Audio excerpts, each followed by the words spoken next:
Alors aujourd'hui on se retrouve pour une nouvelle vidéo, donc une nouvelle revue de reportage.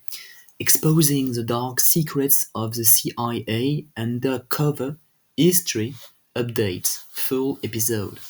Revue de reportage. Donc alors, en fait, au sein de ce reportage national géographique que j'ai visionné, on nous expose les secrets de la CIA. Donc par exemple, au tout début du reportage, on nous explique qu'un homme est tombé du 13e étage à Manhattan en 1953 à New York, donc d'un immeuble, d'un hôtel, et que ce serait lié de près ou de loin à des expériences qui auraient été menées par la CIA.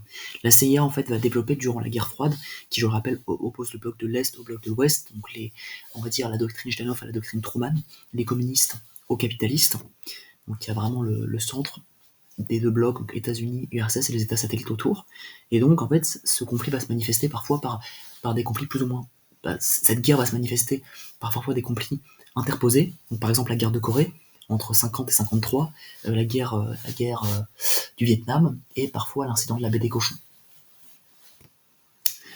Donc la CIA va développer des armes chimiques, des substances chimiques pour manipuler le comportement. Notamment, ils vont donner du LSD, ils vont faire consommer du LSD pour faire parler certains agents.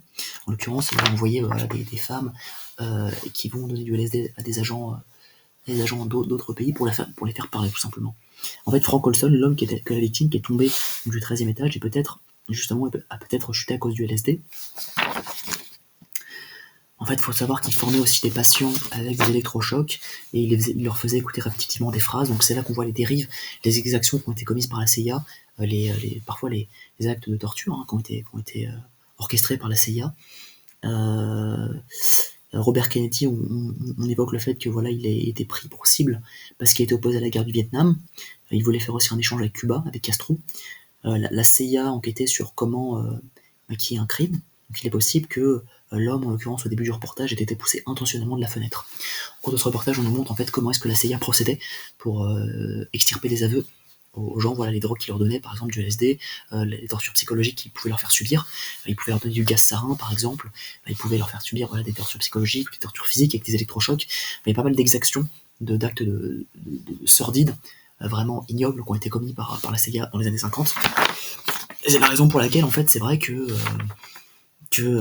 comment dire, c'est vrai qu'en fait, ce reportage met en lumière le fait que la CIA ait pu jouer un rôle parfois terne, sombre dans l'histoire américaine, et qu'en fait, ces exactions, elles aient été volontairement occultées à notre vue. En fait, la CIA, même si aujourd'hui elle a un rôle essentiel, crucial, fondamental dans l'existence des États-Unis, parce qu'elle permet à la première puissance mondiale d'obtenir des informations, de se renseigner, elle a quand même eu un rôle, on va dire, elle a quand même eu un rôle particulièrement néfaste à certaines occasions dans les années 1950. Des expériences qui ont été menées avec des substances chimiques pour manipuler, pour influencer le comportement contre la volonté des gens qui étaient testés. Pareil, il y a des drogues pour influencer le comportement à l'insu et contre la volonté des gens qui étaient testés, je rappelle. C'était vraiment pas sans leur consentement, sans leur acquiescement donné à ce projet. C'était à leur insu et contre leur volonté. Donc voilà, par ruse. J'espère en tout cas que cet épisode vous aura plu. Moi, j'ai trouvé assez intéressant. Voilà, captivant, vraiment. On est maintenu en suspense jusqu'à la fin. C'est un cliffhanger. On peut être captivé, intéressé par cet épisode. J'espère en tout cas que ça vous aura plu. Et je vous souhaite une bonne journée.